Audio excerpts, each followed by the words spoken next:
Saúde Paraná, do ano de 2021, pelo Programa de Saúde Corporativa. Hoje nós vamos falar de um tema bem interessante, que é a jornada diária e como encontrar um tempo para si. Vocês podem enviar as suas perguntas pelo chat, ao final nós iremos ler e responder. E também peço que vocês preencham a lista de participação e a pesquisa, pois a sua opinião é muito importante para nós. Para a gente falar desse tema hoje, nós temos aqui comigo o Marcelo Levi. Ele é formado em Gestão de RH, pós-graduado em Gestão de Negócios, Neurociência e Comportamento, especialista em treinamento e desenvolvimento de pessoas e coach e mentor para a liderança de alta performance. Seja bem-vindo, Marcelo. Obrigado, eu que agradeço.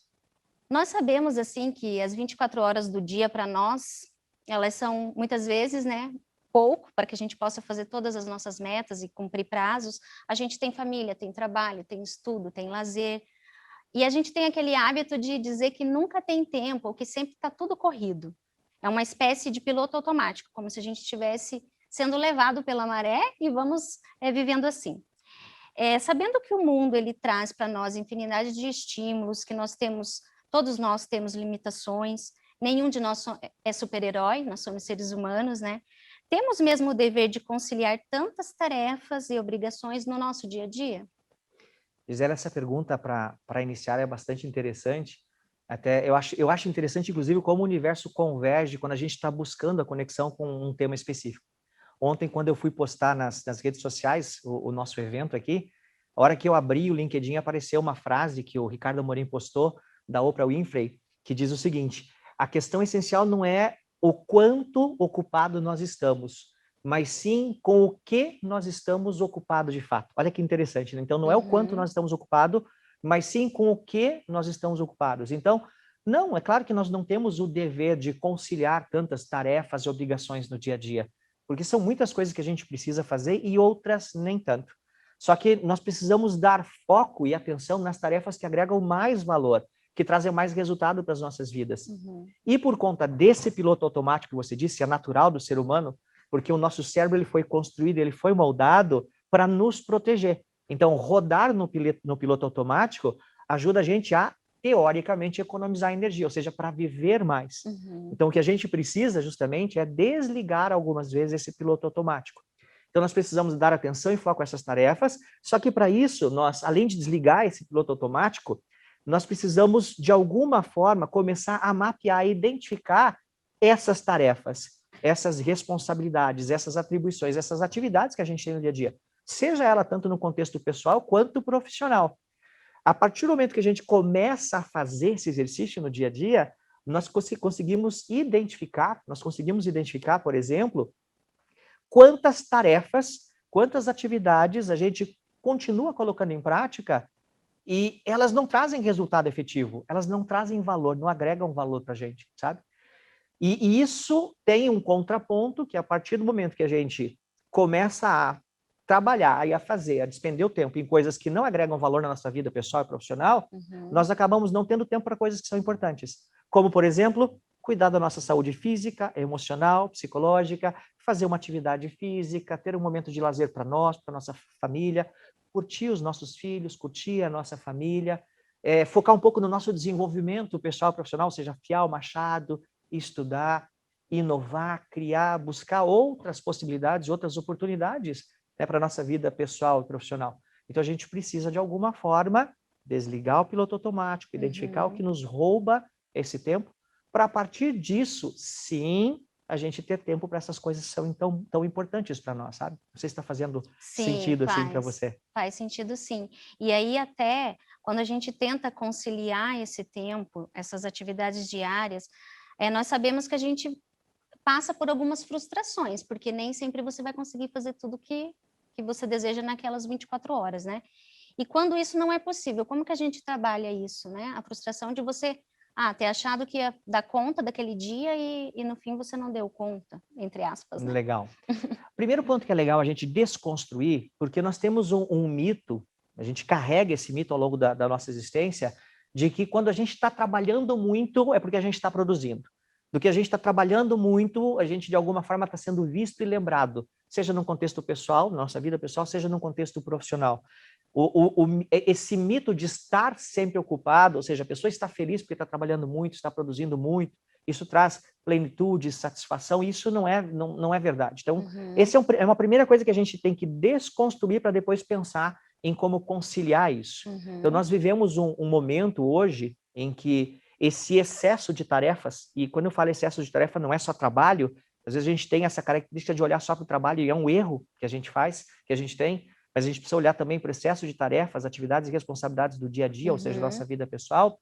Hoje existem várias pesquisas que apontam que o brasileiro é o povo mais ansioso e mais estressado que existe no mundo. E a ansiedade nada mais é do que excesso de futuro. É você olhar demais para frente e esquecer que você está vivendo o momento do aqui e agora. E quando eu faço isso, eu entro num ciclo que o Dr. Augusto Cury, no seu livro Ansiedade, ele chama de SPA, Síndrome do Pensamento Acelerado. Então, quando você fala de conciliar o tempo para a gente poder, de alguma forma, realizar as atividades diárias e saber como lidar com isso quando não é possível, a gente precisa dividir isso em duas coisas distintas. A primeira delas é conciliar o tempo para realizar as tarefas diárias. Então, vamos falar de algumas estratégias. A gente já começa falando de algumas estratégias. A primeira delas é planejamento. Planejamento é fundamental. Eu preciso tirar da minha mente e colocar no papel de alguma forma, porque daí eu consigo entender tudo aquilo que eu preciso fazer. O segundo ponto é você definir prioridades. E aí, quando eu falo de definição de prioridades, o brasileiro é fantástico nesse sentido, porque não é cultura nossa, né? Trabalhar com prioridade, a gente tem o nosso jeitinho brasileiro. E aí o brasileiro já torce o nariz. Não, porque tudo é prioridade. E, na verdade, quando tudo é prioridade, nada é prioridade. Mesmo num conjunto de prioridades, eu tenho a prioridade número 1, a prioridade número 2 e a prioridade número 3. Então, eu começo a trabalhar com os níveis de importância. Então, a partir do momento que eu tenho o planejamento, eu defino as prioridades, eu tenho que escolher, eu tenho que definir que ações eu vou colocar em prática que me ajudam a chegar perto daquilo que é importante para mim e, principalmente, começar a abandonar aquelas tarefas que eu mapeei e que não agregam valor, que não trazem resultado para mim enquanto pessoa e enquanto profissional. E é claro que, nesse contexto, quando a gente fala de abrir mão de coisas que não estão agregando valor, de novo a gente entra na questão do piloto automático. Será que o seriado que todo mundo está assistindo, será que aquilo que todo mundo está querendo alcançar, conquistar, o status, a posição, questões materiais, será que é aquilo que vai trazer resultado para mim efetivamente? Será que é aquilo que vai agregar valor na minha vida? Nem sempre é. Mas a gente vai justamente nessa coisa na zona do comum. Está todo mundo falando, está todo mundo buscando, tentando conquistar, querendo construir, e a gente esquece às vezes que para nós é alguma coisa um pouco mais simples nesse sentido. Nós precisamos abandonar algumas coisas que tiram, que roubam muito o nosso tempo, como, por exemplo, e eu vou só citar aqui, porque até pouco a gente vai falar de algumas estatísticas, inclusive, sobre isso. Mas eu tenho que abrir mão um pouquinho mais das redes sociais, dos grupos de WhatsApp, de televisão, de coisas que, de repente, não estão agregando valor naquele momento para mim. Eu não estou dizendo que é ruim ou que eu preciso ficar longe disso, mas eu tenho que, de alguma forma, em alguns momentos, desligar. Eu tenho que tomar muito cuidado hoje, nós temos que tomar cuidado com a tal da infoxicação, que é o excesso de informação e conhecimento que nós temos hoje por conta da tecnologia. Facilita isso para nós. Mas a gente não tem a capacidade de filtrar e absorver e colocar em prática tudo isso, né? Conversa sem valor, que as pessoas começam a buscar a gente por uma educação, por, né, não querer, de repente, gerar um conflito, a gente fica ali balançando a cabeça e faz de conta, muitas vezes, que está ouvindo as pessoas. Saber dizer não, a gente vai falar um pouco mais sobre isso também, é claro, o tal do perfeccionismo. Perfeccionismo é outra arma, assim, apontada para a gente que a gente não percebe. Querer buscar a perfeição nesse sentido, sabe? E você citou aí alguns itens que a gente pode chamar de sabotadores do tempo, né? Sim. Que são coisas que a gente acaba dando atenção àquilo no nosso dia a dia, mas que realmente estão nos sabotando, porque daí você está deixando de lado algo que seria importante para você colocar dentro da tua rotina. Então, como que a gente faz para identificar esses sabotadores e ver o que realmente é importante para nós, para cada um, né? O que é que eu quero realmente? É esse tempo de celular que eu fico? Então, para você falar um pouquinho mais desses sabotadores do tempo. Legal. Quando a gente fala de sabotadores, alguns autores até chamam de ladrões do tempo. Mas os sabotadores são aquelas coisas que a gente faz no dia a dia e a gente não percebe que elas roubam o nosso tempo, que elas minam a nossa energia e que a gente entra nessa espiral, né, o tempo todo, negativa, e não percebe o quanto isso está trazendo impacto ruim para nós e naquilo que a gente gostaria que trouxesse resultados positivos. Então, a melhor forma de fazer isso, primeiro, é mapear as atividades. A primeira coisa que eu digo nos treinamentos e workshops de gestão de tempo que eu faço pelo Brasil afora nas empresas, é que se você quer ter mais tempo para você, tempo de qualidade, você precisa ter tempo para pensar no tempo. E isso já mexe com as pessoas. Como assim? As pessoas torcem o nariz e pensam, cara, eu já não tenho tempo, e vem esse louco falar para mim... escrevendo sobre o meu vem tempo. Esse louco dizer para mim que eu tenho que ter tempo para pensar no tempo. Mas é aí que está o grande pulo do gato. Quando eu mapeio as atividades, quando eu registro as atividades e eu consigo identificar quanto tempo eu levo para essas atividades, eu começo a descobrir quais são essas tarefas que não agregam valor. E aí, é claro, eu posso ter uma escolha. A vida é feita de escolhas, né? O que a gente está falando aqui, esse tema nosso, ele é feito de escolhas. Eu tenho que abrir mão de algumas coisas para, de repente, focar o meu tempo, a minha energia, os meus esforços naquilo que vão me fazer feliz e as pessoas que eu amo felizes também, num contexto pessoal e profissional. E antes que, de repente, o pessoal que está assistindo a gente aqui fala, não vou fazer essa doideira, eu quero fazer um convite para vocês, para você que está aí assistindo a gente. Quero fazer um convite. Eu fiz isso há 15, 16 anos atrás, aproximadamente. Tudo bem que eu entreguei minha idade agora, mas não vem ao caso, né? Por 7 a 10 dias, faça o exercício, pega uma planilha e começa a colocar no papel tudo aquilo que você faz durante o dia, mas exatamente tudo. A fugidinha que você deu para tomar um café, para ir no banheiro, para conversar com alguém, para ver o WhatsApp, para ver uma rede social, para dar uma enganada no chefe porque estava lá cansado do trabalho, qualquer coisa que você faça, coloca no papel. O filho que te chamou a atenção, alguém que bateu lá na porta na frente chamando a tua atenção, na sua casa, no momento pessoal, anota tudo e quanto tempo você está levando. Faz isso por apenas 7 a 10 dias. Apenas 7 a 10 dias. Fechou esse ciclo de 7 a 10 dias, pega essas planilhas e começa a mapear quanto tempo você levou para blocos de situações. Quanto tempo eu parei para dar uma escapada? Quanto tempo eu parei para conversar com alguém? Quanto tempo eu parei para isso, para aquilo, para aquilo? E aí você vai perceber quanto tempo você joga fora e não percebe. E aí, a partir do momento que a gente descobriu esses sabotadores internos, a partir do momento que eu descubro isso, aí sim eu posso focar naquilo que é importante para mim, aquilo que eu quero, de fato, executar. Então, eu começo a parar de fazer ou diminuir a intensidade dos sabotadores internos. Eu não consigo fazer isso se eu não tiver consciência deles. Eu tenho que trazer para o nível consciente. E aí, é claro, para ajudar um pouco o pessoal que está assistindo a gente aqui agora, eu já posso adiantar alguns dos ladrões de tempo da vida moderna. Se você me permite, é extremamente interessante falar desses ladrões de tempo. Esses ladrões de tempo, eles roubam o nosso tempo, a nossa energia, a nossa força, a nossa motivação, e a gente não percebe isso. O primeiro deles é a internet. Não sei se vocês sabem, mas o brasileiro hoje é o povo mais conectado do mundo. Nós ficamos, em média, 9 horas conectados na internet por dia. Tudo bem, é pesquisa, é trabalho, é estudo, lazer, é tudo isso no mesmo pacote. Mas daí puxa para o segundo ponto, que é um segundo ladrão de tempo, que são as redes sociais. Dessas 9 horas, as redes sociais impactam em 5 horas. O brasileiro fica, em média, 5 horas por dia nas redes sociais. Não estou dizendo que é ruim, que não é legal de vez em quando você ir lá em qualquer uma das redes sociais, mas a pergunta que eu faço é, será que dessas 5 horas tem alguma coisa que está agregando valor de fato para nós? Será que a gente não tem que reduzir isso para ter tempo para outras coisas que a gente vai ver na sequência, que são importantes? Então, as redes sociais. O outro é o próprio celular em si. Nós ligamos e desligamos, ou seja, desbloqueamos o celular em média 96 vezes por dia. É um estudo da Apple para os usuários de iPhone. 96 vezes por dia nós desbloqueamos o celular. E o celular leva, em média, 4 horas e 30 minutos do nosso dia. E as pessoas não têm noção disso. Quando eu digo isso, as pessoas falam, isso aí não é assim. Aí eu digo para eles assim, pega o aplicativo nativo do celular, no iPhone é o tempo de uso e no Android é bem-estar digital. Ele é o dedo duro do celular. Vai lá e verifica quanto tempo você fica em cada uma dessas redes sociais. Quanto tempo você fica ligado no celular. Aí vai fazer sentido para você de fato. A própria infoxicação, é o excesso de informação e conhecimento. A gente está tão preocupado em ouvir tudo que todo mundo está falando, ler tudo que as pessoas estão postando, que a gente precisa aprender o que todo mundo está dizendo que tem que aprender, a gente não dá conta de processar isso. Então a gente precisa filtrar, pegar pequenas, mas boas fontes de referência para deixar a gente atualizado, mas que agreguem valor para a gente. E o último ponto, Gisele, é a questão de que essa conexão desenfreada e sem controle faz com que a gente caia de novo na SPA, Síndrome do Pensamento Acelerado. E isso está impactando na nossa qualidade de vida. Sim. E a gente precisa mudar isso de alguma forma. Exatamente. E até com a situação que a gente está vivendo hoje, né?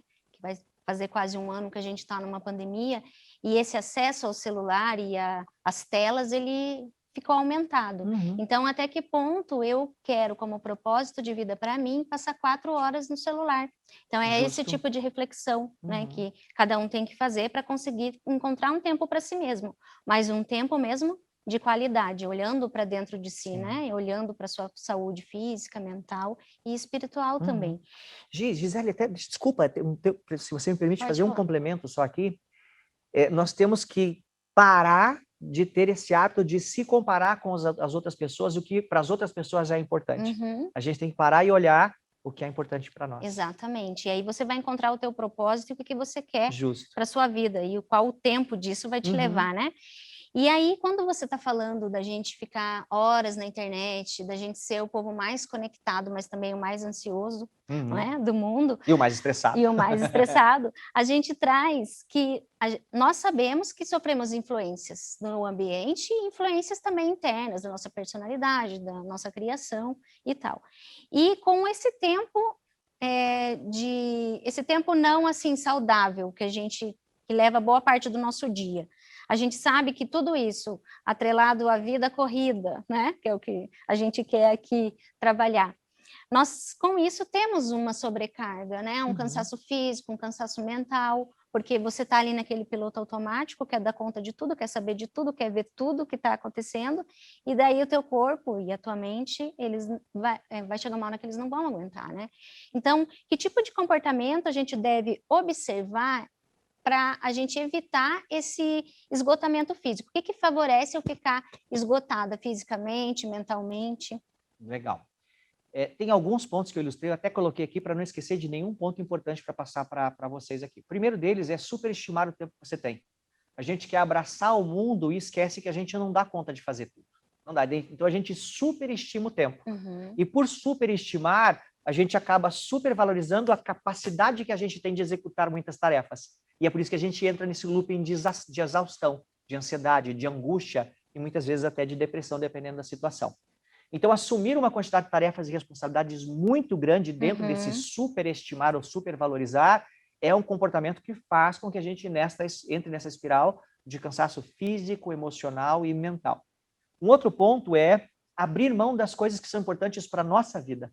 A partir do momento que você começa a abrir mão daquilo que é importante para você, daquilo que agrega valor para você está fazendo, de repente, coisas que não agregam valor para você. Que talvez esteja agregando valor para outras pessoas, mas não para você. Então, esse é um ponto que a gente tem que ficar com o nosso radar ligado também. Quando a gente começa a se afastar do convívio social com as pessoas que nós amamos, com as pessoas que nós queremos bem, com as pessoas que nós temos essa conexão mais profunda, esse também é um indicador de que a gente está entrando numa espiral negativa. Além disso, deixar de fazer as coisas que você gosta, que te trazem prazer, que te renovam, querer agradar todo mundo, esse é incrível, né? Como as pessoas têm esse medo, essa ansiedade, essa angústia de que precisam atender a necessidade de todo mundo, tá sempre disponível para todo mundo. É aquela coisa, né? Alguém passa uma mensagem no WhatsApp, se você não responde em 10 segundos, eu vou, escuta, você não respondeu meu WhatsApp ainda? Meu Deus do céu. A gente tem que estar disponível 24 horas, né? Não é assim, não funciona assim, né? Não cuidar de você mesmo ou de você mesma, da sua saúde, do seu lazer, da sua espiritualidade, do seu desenvolvimento pessoal e profissional. Outro ponto é ir contra as suas crenças, os seus valores, aquilo que você acredita, aquilo que você valoriza e aquilo que dá sentido à sua vida, que está vinculado ao seu propósito de vida, muitas vezes. Falta de ânimo para fazer as suas tarefas, sejam elas pessoais ou profissionais. E eu costumo brincar, eu costumo chamar esse último ponto ali, que é ativar o botão soneca eterno. Sabe aquela coisa de mais 5 minutos, mais 5 minutos? Quando a gente quer ficar 30 minutos de 5 minutos na cama, é porque tem alguma coisa que já não está legal. Ou seja, a gente precisa ligar o nosso radar para enxergar as coisas de uma forma diferente. Sim. E aí, tudo isso que você falou traz muito a importância do nosso tema discutido aqui, que é como encontrar um tempo para si. Então, você já disse que a gente precisa mapear as nossas tarefas diárias, a gente precisa priorizar as tarefas, por mais que todas sejam prioridade, Uhum. vamos pontuar, né? Ficar atento a esses itens em relação ao desgaste emocional e físico. E muito desse cansaço, dessa sensação de não dar conta das coisas, é porque às vezes a gente cria uma expectativa e aí a gente quer atender aquela expectativa. Aquela expectativa acaba nos levando a sair atropelando as coisas e fazendo tudo que a gente acha que deveria fazer, né? Então, essas expectativas, elas nos motivam. Mas como você encontrar uma motivação, não só voltada a isso, de que você tem que sempre dar conta de tudo? Tá. Essas expectativas, elas podem ser construídas por nós mesmos, criadas por nós mesmos, mas elas também podem ser criadas por outras pessoas. E quando a gente começa a dar valor a essas expectativas, e principalmente quando as expectativas são geradas por outras pessoas, nosso chefe, nosso companheiro, nossa companheira, nossos colegas de trabalho, nossos amigos, familiares próximos, distantes, enfim, a gente tem que começar a prestar atenção em alguns detalhes que são extremamente importantes para a nossa vida, extremamente importantes. A primeira delas é, se essas expectativas elas são positivas, e se essas expectativas positivas estão relacionadas a algo que traz resultado para você e para a sua vida, ao seu propósito, sem problema nenhum. Aí tranquilo. Aí vale a pena você investir um pouco mais, porque isso nos motiva, nos gera energia, entusiasmo e nos impulsiona, nos joga para frente, faz as coisas acontecerem, tá? Agora, o problema é quando essas expectativas são geradas por outras pessoas e a gente quer, de alguma forma, tentar atender a necessidade dessas pessoas. Então, esse é um risco. Agora, um outro detalhe que a gente precisa levar em consideração também é se essas expectativas, mesmo que elas tenham sido geradas por mim ou por outras pessoas que eu valorizo e respeito, é o quanto essas expectativas elas são alcançáveis. Por exemplo, eu começo a me dedicar mais a um trabalho porque eu acredito que eu vou ser promovido. Só que essa promoção ela pode acontecer como ela não pode acontecer. E ela pode acontecer no médio e longo prazo. O quanto eu consigo lidar com esse tempo que eu tenho até alcançar lá? Uma viagem que eu quero alcançar, uma titulação que eu quero alcançar, algo que eu quero adquirir, comprar, algo que eu quero abandonar, que é um hábito, um vício, por exemplo, que está arraigado muito tempo, que precisa de tempo para poder ser transformado de alguma forma. Então, eu preciso entender se eu consigo lidar com isso no médio e longo prazo, para daí avaliar se vale a pena eu investir nas ações, no comportamento que eu estou tendo disponível naquele momento. E aí, quando se fala dessa motivação, o ideal é a gente investir tempo no autoconhecimento. Então, por exemplo, eu tenho lá um catatal de expectativas. Catatal é da minha época, se você não sabe o que é, procura no Google depois, tá? Se você tem lá um catatal de expectativas que foram geradas por você mesmo, por você mesma, ou por pessoas que você ama, confia, respeita, enfim, que estão impactando na tua rotina, na tua motivação, na tua energia, no teu entusiasmo. Autoconhecimento é a palavra-chave. E aí, o que eu quero jogar para vocês aqui? Eu vou jogar algumas perguntas para você refletir a respeito.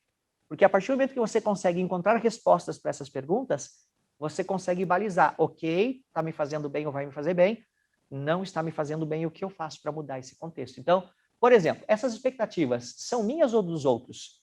Elas são realmente positivas para mim? Elas vão me ajudar a alcançar os resultados importantes para mim, para a minha vida e para as pessoas que eu amo? Estas expectativas não conflitam com as minhas crenças, com os meus valores e com o meu propósito de vida, que é muito importante hoje em dia, é isso? Elas são alcançáveis dentro de um prazo que eu esteja disposto a esperar para investir o meu tempo e a minha energia? Outras pessoas poderiam me ajudar a alcançar esses objetivos? Se positivo, essas pessoas poderiam me ajudar e estão dispostas a me ajudar, porque daí eu posso buscar a ajuda dessas pessoas, porque não adianta nada se elas não estiverem dispostas a nos ajudar também. Eu posso alcançar esses objetivos de uma outra forma, fazendo as coisas, outras coisas ou as coisas de uma forma diferente? Eu preciso mudar algo como meus hábitos, minhas crenças, meus valores, mudar de empresa, mudar nos meus relacionamentos. Eu costumo brincar que às vezes é preciso fazer um detox de relacionamento, né? As pessoas que estão aí conectadas com a gente, né? Que outras fontes eu posso buscar para me fortalecer, para me energizar e me ajudar a encontrar essa motivação, essa energia que eu quero? Porque um erro que a maior parte das pessoas comete é terceirizar a sua motivação, é acreditar que o chefe motiva, que a empresa motiva, que o cônjuge, né, o companheiro, a companheira motivam, que o amigo motiva, que o filho motiva. Não, a motivação é interna. Nós temos que buscar essa motivação, não são as pessoas. E a gente comete esse erro, e aí a gente terceiriza a responsabilidade do nosso sucesso e da nossa felicidade para as outras pessoas.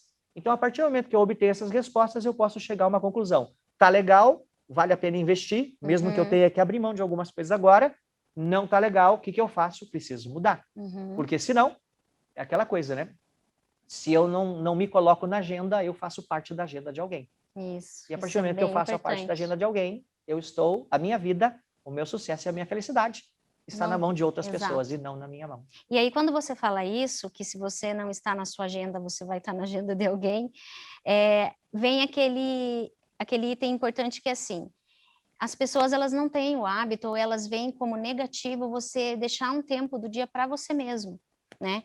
Nem que seja um momento, que às vezes a gente usa o termo de fuga, onde você vai usar só para você aquele momento, ou para não pensar em nada, mas como é que as pessoas podem tornar isso importante? Um tempo para mim, não vai ser dos meus filhos esse tempo, nem do meu marido, nem do meu colega, vai ser meu, somente meu. Como que a gente pode tornar isso prazeroso e algo natural, para que a pessoa encontre, né, o seu propósito, possa refletir sobre isso, ou encontrar um tempo para si mesmo, que é o tema da nossa conversa aqui. Legal. A primeira coisa que acho que é interessante a gente levar em consideração é que nós precisamos entender por que a gente resiste a ter esse tempo para nós mesmos. Porque se a gente não entende a essência, a gente não se movimenta. O ser humano precisa de um sentido, de uma causa, de um propósito. Sim. Então, por que a gente quer fugir ou escapar disso de alguma forma? Porque a gente tem que estar conectado com as pessoas o tempo todo. Porque nós somos seres sociais. E nós fomos criados para viver em sociedade, para compartilhar e fazer conexões com as pessoas, ou seja, estar sempre conectado com as pessoas. E quando a gente pensa ou busca um tempo para nós, né, para a gente mesmo, para a gente viver esse momento da gente com a gente mesmo, né, com aquilo que a gente quer, parece que a gente é individualista, que a gente é antissocial, que a gente está sendo egoísta, que é arrogante, prepotente, que não quer fazer essa conexão com as pessoas. E como as pessoas têm medo desse rótulo, desse julgamento, elas acabam não buscando esse tempo para si. Então, entendendo isso, que é uma questão, é uma reação natural do ser humano, a gente falou, bacana, é uma reação natural e as pessoas vão reagir dessa forma e as pessoas, algumas vão pensar assim, agora eu tenho que pensar naquilo que é importante para mim. Então, isso não é uma verdade absoluta. nós precisamos desse tempo. Cada um de nós precisa desse tempo, desse momento de fuga, inclusive para recarregar as nossas baterias. Isso. É muito estímulo, é muita cobrança, é muita exigência, é muita coisa acontecendo o tempo todo. Então, a gente precisa recarregar essas baterias. São nesses momentos de fuga, descanso e relaxamento que muitas vezes surgem boas ideias. Surgem, inclusive, soluções para os problemas que nós estamos vivendo. E que, às vezes, no piloto automático, na loucura do nosso dia a dia, a gente não enxerga. Então, quando a gente dá aquela relaxada, a gente busca esse momento para a gente, é o tal do ócio criativo. Né? Nós começamos a relaxar o nosso corpo, a nossa mente, o nosso espírito, digamos assim, e aí o nosso inconsciente começa a dar as respostas, porque o nosso inconsciente não para. Ele trabalha 24 horas por dia. Mas às vezes ele precisa de um momento nosso para dizer assim, ei, eu estou aqui, dá atenção para mim que eu tenho muita coisa legal para passar para você. E aí esses são os momentos que vem o tal do eureka, né? Não é milagre, não surge do dia para a noite. Elas estão incubadas de alguma forma no nosso nível inconsciente, e quando a gente dá esse momento para a gente, quando a gente dá esse respiro, ele joga, a solução é essa. O caminho é esse. Tem essa ideia. Mas para isso a gente precisa dar uma desligada. A gente precisa, de alguma forma, encontrar esses momentos prazerosos. E aí eu coloquei alguns itens aqui que respondem justamente como é que a gente consegue enxergar isso de uma forma positiva, como é que a gente consegue valorizar isso de alguma forma. Então, para tornar esses momentos prazerosos, o que a gente precisa fazer? Primeiro, ter consciência de que eles são importantes para nós. Se a gente não tiver consciência que eles são importantes, a gente não vai fazer. Segundo ponto é desligar o filtro do julgamento. O filtro do julgamento e a cobrança, tanto interna quanto externa. A gente tem que ser um pouco menos... Qual é a palavra certa? Nós somos muito autocríticos. Nós cobramos demais de nós e nos preocupamos demais com o julgamento do outro. Então, desligar esse filtro. E aí entra um detalhe importante, porque homens e mulheres lidam com isso de uma forma diferente, né? Os homens têm uma característica de deixar um pouco de lado, deixar um pouco para depois, depois eu vejo isso. As mulheres sofrem mais, as mulheres se cobram mais, até porque elas têm um peso muito maior nas suas costas, que envolvem todo o universo de situações, de coisas do ambiente profissional, pessoal, família, que ela tem que dar conta nesse sentido. Aceitar que você merece sim esses momentos, porque se você não aceitar, você vai ficar, ai meu Deus, eu tô aqui, tá todo mundo pegando fogo lá fora, então aceitar que você merece. Entender que talvez você vai desagradar algumas pessoas, tem pessoas que não vão gostar, tem pessoas que vão achar que você devia estar lá dando atenção para elas, mas se você infartar, você não vai dar atenção para essas pessoas, então você precisa cuidar de você e aproveitar esses momentos de pausa, de descanso, de prazer, para você justamente buscar coisas que são importantes para você, que você gosta de fazer, que te energize, que faça com que você desligue dessas coisas para poder gerar novas ideias e possibilidades, descobrir novos caminhos, tá? E novas formas de você encontrar esse centro, né, emocional. E eu acho que tudo que você falou contribui bastante para a nossa próxima pergunta, que é dizer não, né? Falar não sempre é muito difícil, não é fácil em vários ambientes, familiar, profissional. E como aprender a dizer não? Acho que muito do que você disse contribui para isso, né? A você saber dizer não para algumas coisas, para poder dizer sim para você mesmo, né? Para ter esse tempo, esse olhar para você, para buscar, né, o autoconhecimento, ver se você não está em dívida com a tua saúde, se foi ao médico esse ano, você fez os exames que precisava, né? Voltou ao médico para levar os exames? Exatamente. Então, existe mais alguma outra dica em relação a aprender a dizer não que você tenha? Bom, realmente não é fácil dizer não, porque nós não fomos ensinados a dizer não. A gente sempre tem que falar para a vovó e para a titia que o bolo dela está gostoso, que a comida está gostosa. A gente não pode falar de uma característica específica que a gente acha engraçado em alguém, porque senão é falta de educação e as pessoas vão ficar magoadas. Então, nós não somos ensinados a dizer não e muitas vezes não somos ensinados a trabalhar numa comunicação mais assertiva. É claro, de forma carinhosa, respeitosa, educada e gentil. Então, não é fácil, mas nós temos uma tendência a justamente querer agradar todo mundo. O primeiro passo é ter consciência que quando nós dizemos não para o outro, a gente não diz o não para o outro, a gente diz não para a gente mesmo. Então, eu não digo sim para mim quando eu digo para o outro. Então, eu preciso ter essa consciência. Eu estou abrindo mão de coisas que são importantes para mim. Então, esse é o primeiro ponto. Caramba, se eu digo sim para ele, eu estou dizendo não para mim. Então, esse é o primeiro ponto, ter consciência disso. A segunda coisa é aprender a negociar. De 20% a 30% das demandas são negociáveis. O problema é que a gente não negocia. O não a gente já tem. O que a gente precisa buscar de alguma forma é o sim. E aí as pessoas falam, mas e se a pessoa dizer não, isso você já tem.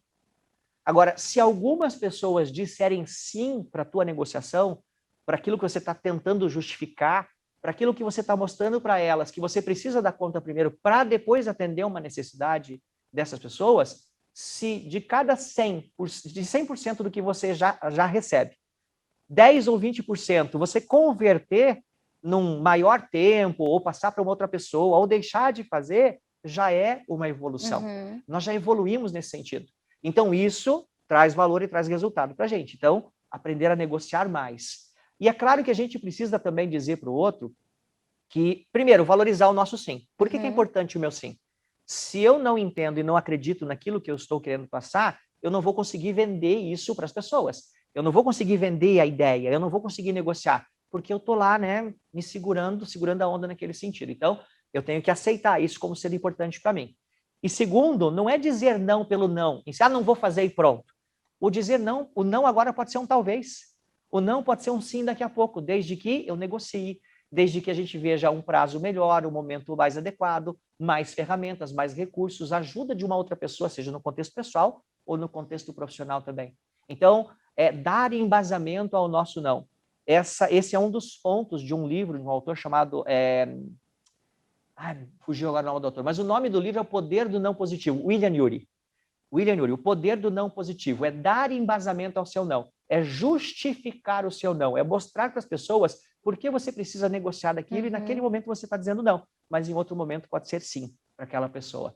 E um outro ponto muito importante é, de novo, ter consciência que dizendo não, você em alguns momentos não vai agradar algumas pessoas. Sim.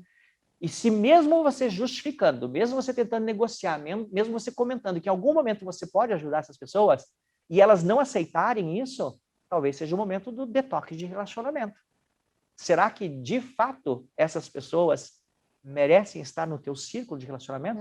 Tudo bem, tem algumas pessoas que têm que avaliar de fato, né? Se você escolheu e tal, né? Mas é a vida. A vida é assim, exatamente. Né? E aí, é claro, se a partir do momento que você diz o não, disse o não, mas estava embasado e tal, aí você se arrependeu depois, ouviu que o resultado não foi bacana, ok, aprende com Faz erro. parte da Errou, vida, faz né? parte da vida. Errar, Vai lá, exatamente. corrige, pede desculpa e começa tudo de novo. Aham.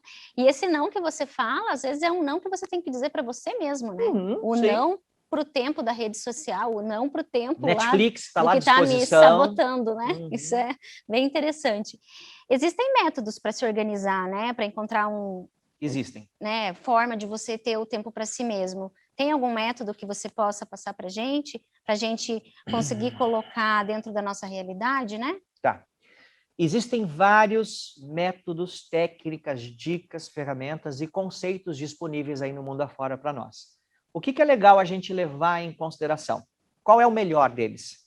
O melhor é aquele que mais se encaixa com o seu estilo de vida, seja lá pessoal ou profissional, com o seu jeitão de ser, agir e pensar, com aquilo que você valoriza e você gosta. Então, eu vou dar exemplo meu, tá? Vou dar exemplo meu. Quando se fala de planejamento, organização, definição de prioridades, recursos à disposição para ajudar a gente a lidar melhor com essas situações. Eu tenho duas abordagens. A primeira abordagem minha é quando eu estou em home office, estou no escritório.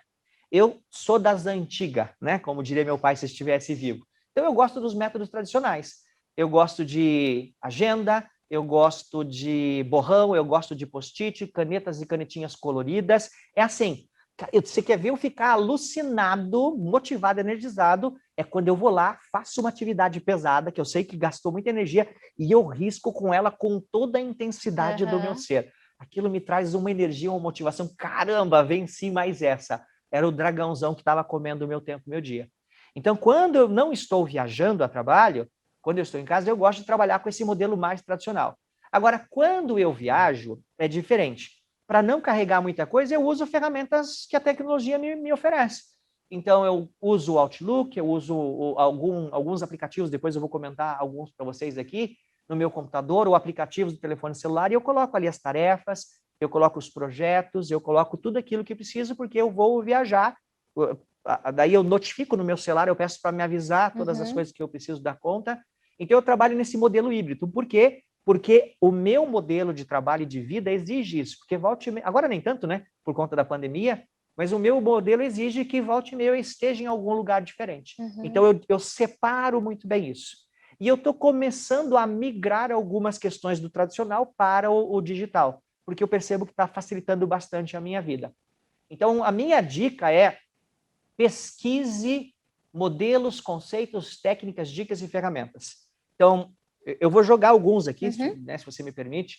Eu gosto muito de uma abordagem de gestão do tempo chamada Tríade do Tempo, do Christian Barbosa. O Christian Barbosa, ele é hoje o maior especialista em gestão do tempo do país. E agora está fora, levando o seu conceito aí, esse modelo também. Eu conheci esse modelo há uns 15, 16 anos atrás e fez a diferença na minha vida, mudou a minha vida. Então, sempre que possível, eu levo em consideração tudo aquilo que ele diz que é o melhor caminho. Então, a tríade do tempo é um conceito de gestão do tempo bem bacana, bem legal, que eu sugiro para vocês. Existem outros, como a matriz da ABCD de gestão do tempo, também conhecida como matriz de Eisenhower. Acho que matriz ABCD é mais simples, fica mais fácil, né? Tem o método GTD de gestão do tempo, que é do livro do David Allen chamado A Arte de Fazer Acontecer. Existe um livro do Christian Barbosa também chamado A Tríade do Tempo. Então, são algumas referências quando se fala do conceito de gestão do tempo. Agora, eu quero compartilhar também algumas ferramentas que eu já testei, validei e eu volto e meia uso nesse modelo híbrido. Por exemplo, lista de tarefas. Tem o Keep, do próprio Google, tem o Microsoft To Do, para quem usa o computador e usa o sistema operacional da Microsoft.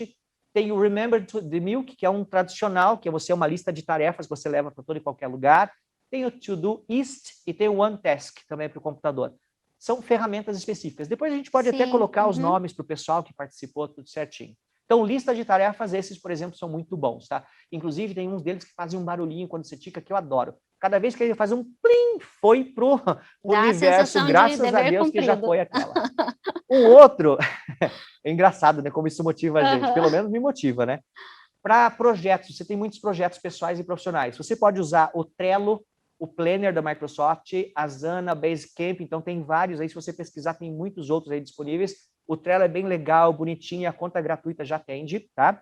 E alguns organizadores, como o OneNote, para fazer anotações de reuniões, para captar artigos na internet, pesquisas, por exemplo. Então tem o OneNote, tem o Evernote, tem o Pocket. É claro, sem contar com as ferramentas tradicionais que a gente Sim. tem, que são o Outlook, o Google Calendar, e eu gosto especificamente de uma ferramenta de calendário que é o One Calendar. Eu já me adaptei com ela, eu sou muito visual, então eu utilizo. Essas são algumas, tá? Eu sugiro que você pesquise, porque essas funcionaram para mim, eu gosto, eu disponibilizo, né, compartilho com as pessoas, eu sei que muitas pessoas validam essa ferramenta. Agora, cabe a cada um Sim. tirar suas próprias conclusões. Identificar para o seu perfil, Sim, né? sim.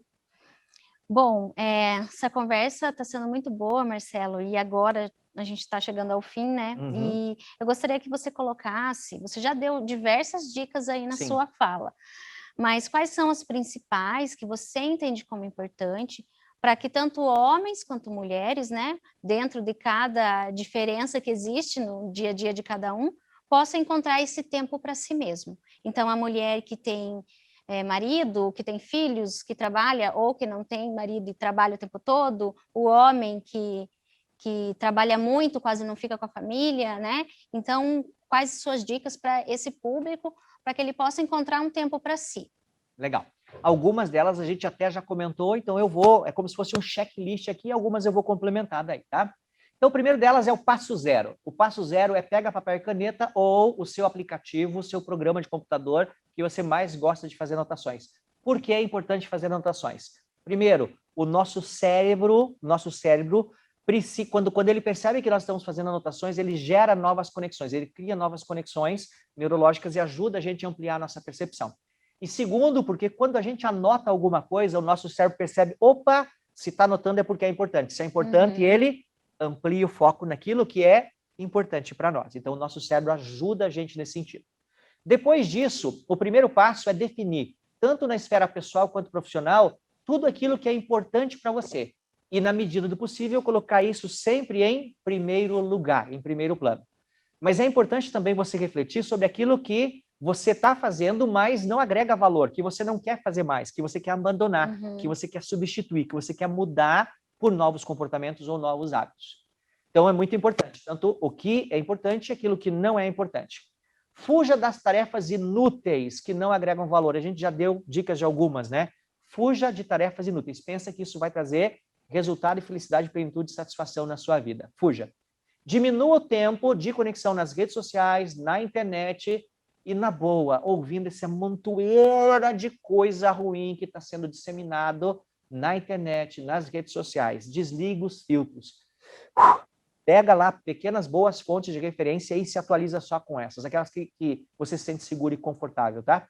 Cuidado com a infoxicação, já comentei sobre isso, né? Então, diminui o ciclo, né, de acesso a essas informações.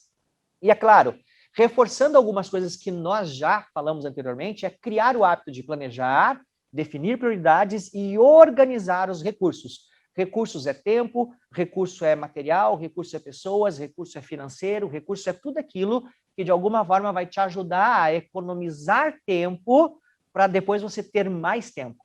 Se eu faço tudo isso, se eu coloco isso em prática, e não é fácil, tá, Gisele? Sim. Não é fácil. A gente precisa ter disciplina e perseverança para isso. Agora, se eu consigo fazer isso, eu começo a ter uma coisa que as pessoas acham que não é surreal, é irreal. Eu começo a ter mais tempo. E nesse mais tempo que eu tenho para mim, aí sim, você coloca você na sua agenda. Sim, você tem que se colocar na sua agenda. Pratique atividade física, nem que seja 15 minutos por dia, isso vai fazer a diferença. Faça meditação. Eu não vou ficar lá 20 minutos. Não precisa, 3 a 5 minutos por dia. É o tal do mindfulness. Isso ou tente, pelo menos, Tenta! Né? Eu tinha pavor a isso e comecei lá com 2, 3 minutos, hoje eu já faço 20. Então, é possível, sim. Pratique a meditação, crie o hábito de meditar, exerce e pratique a sua espiritualidade, independente da sua fé, da sua crença, do nome que você dê a algo superior ou não na sua vida. Faça pequenas pausas, descanse. O nosso cérebro dá um boot, ele oxigena, e aí você tem mais energia para aquilo que vem na sequência. Pratique, faça coisas que você gosta, pratique aquele hobby especial, sabe? Vai ler um livro, assistir algo bacana, conversar com alguém que você ama e que você respeite, criar novas conexões, vai estudar alguma coisa diferente, aprenda algo novo todos os dias. Defina metas e objetivos muito, muito claros e desafiadores, mas alcançáveis. Cuidado para não definir metas que você não vai conseguir alcançar. E às vezes isso é autossabotagem. A gente coloca uma meta grande porque não consegue alcançar, e a gente depois dá desculpa. Não, pois é, não deu. Porque a gente às vezes exagerou na meta. Mas elas precisam ser desafiadoras. Defina um propósito de vida. O que é um propósito de vida? É algo que faça sentido, é aquela coisa que quando você acorda de manhã, você não quer apertar o botão soneca. Você fala, caramba, mais um dia de vida, mais um dia de trabalho, mais um dia de convivência com as pessoas que eu amo, mais um dia para aprender, crescer, evoluir, mais um dia para... Então isso é propósito de vida. O propósito de vida é aquilo que, em essência, te motiva. E a maior parte das pessoas não sabe qual é o seu propósito de vida ou não definiu. E nós não vamos entrar numa esfera de propósito de vida que a gente precisaria de pelo menos mais 1 hora para isso. Pesquisa propósito de vida e como você pode trabalhar isso de alguma forma, tá? Isso é extremamente importante. Inclusive, a psicologia positiva do Dr. Martin Seligman, ele aponta que as pessoas que têm um propósito de vida, elas são menos suscetíveis a doenças e se adoecem, recuperam-se muito rápido, elas conseguem lidar muito mais e positivamente com os desafios da vida, elas mantêm bons relacionamentos com as pessoas e, é claro, de quebra, elas são muito mais felizes também. Pratique o autoconhecimento sempre. O tempo todo você tem que parar e avaliar como é que eu estou, onde eu estou, para onde eu vou, o que eu estou fazendo, o que está legal, o que não está legal, o que eu preciso mudar, o que eu preciso aprender, buscar de recursos materiais, pessoais, enfim, seja lá o que for, né? E muito importante, né? Não cometa o erro, esse é um erro, essa é uma dica que eu dou de gestão do tempo e produtividade, não cometa o erro de planejar 100% da sua agenda. 100%. Sabe aquela coisa de eu tenho 12 horas livre no meu dia, tirando as outras horas, 12 horas. E eu vou colocar 12 horas de atividade na minha agenda. Ferrou, dançou. Faça o planejamento para pelo menos 3 dias. Porque o que eu, de repente, não consegui fazer hoje, eu faço amanhã ou depois, porque eu sei que dentro de 3 dias eu posso fazer. Não só para um dia e nem para uma semana, que é demais. 3 dias é cientificamente comprovado já que 3 dias a gente lida melhor com o planejamento. Por quê? Tem coisas que vão acontecer e aparecer que fogem ao nosso controle, que a gente não tem controle, não tem que como não a gente depende. Controlar tudo, né? Então, se eu tiver uma gordurinha para queimar nesse tempo que eu tenho de disposição, eu vou sofrer menos, vou ficar menos estressado, vou exigir menos de mim e das pessoas e vou ser muito mais feliz e vou encontrar tempo para fazer outras coisas. No médio e longo prazo, vocês vão perceber que vai sobrar tempo e não aconteceu nada que precisasse desse tempo. Meu Deus, o que eu faço com esse tempo de sobra? Olha para si, Cuida de si foca para mesmo. si, cuida de si mesmo. Foi no médico, fez os exames, levou, está praticando atividade física, tudo isso que a gente viu aqui na sequência agora. Ou, se for o caso, você continua fazendo isso, você está fazendo isso, criou bons hábitos, e mesmo assim você está conseguindo fazer tudo e está sobrando tempo, adianta aquilo que está previsto para amanhã e depois adianta, você vai ter mais tempo lá na frente depois. E por mais que você ache que eu sou doido, que eu caí do caminhão de mudança, eu garanto para você, que a hora que você começar a colocar isso em prática vai fazer a diferença, porque eu fiz isso. É possível, sim. Agora, é fácil? Não. Mas a mudança começa primeiro na nossa mente. Quando a gente começa a mudar aqui, a gente começa a mudar o nosso comportamento. E quando a gente começa a mudar o nosso comportamento, aí a gente começa a conseguir alcançar resultados que antes a gente não acreditava que seriam possíveis. Então, depende da gente. Só que a gente não pode terceirizar essa responsabilidade, sabe, Gisele? A gente precisa assumir o protagonismo, a autorresponsabilidade, porque daí, se alguma coisa der errado, eu posso corrigir. É o que a gente chama na psicologia de locus de controle interno. Eu preciso estar na esfera de controle, porque senão a minha vida vai ser de alguém. Sim. E aí, é claro, não vai trazer resultado para mim. Eu acho que a mensagem é essa, né? Que você falou de diversas formas, que se você não se colocar na sua agenda, você vai estar na agenda de alguém, né? Então, é muito importante esse autocuidado, olhar para si, colocar um tempinho para si mesmo, não é egoísmo, todo mundo precisa. E muito obrigada, Marcelo, pela tua participação. Eu se que você agradeço. quiser deixar os seus contatos para o pessoal poder te seguir. Legal. Eu compartilho bastante material sobre temas diversos. Eu trabalho na área de desenvolvimento de pessoas, como você falou, já há bastante tempo. Então, se vocês quiserem me acompanhar nas redes sociais, vai ser um prazer interagir com vocês também. Marcelo Levi Almeida, tanto no Instagram, no Facebook, no YouTube, Marcelo Levi Treinamentos, no LinkedIn também. Mas jogou Marcelo Levi, lá a hora que você vê a minha carinha, vai lá, me segue, me acompanha, curte o material. Eu tenho sempre compartilhado bastante coisa. E só para fechar um ponto aqui, Gisele, se você me permite, essas mudanças não são fáceis, não é do dia para a noite que elas acontecem. Sim. O nosso cérebro ele precisa de tempo para criar novos hábitos, para abandonar os hábitos antigos e para transformar aquele caminho, né, aquela jornada que a gente quer fazer.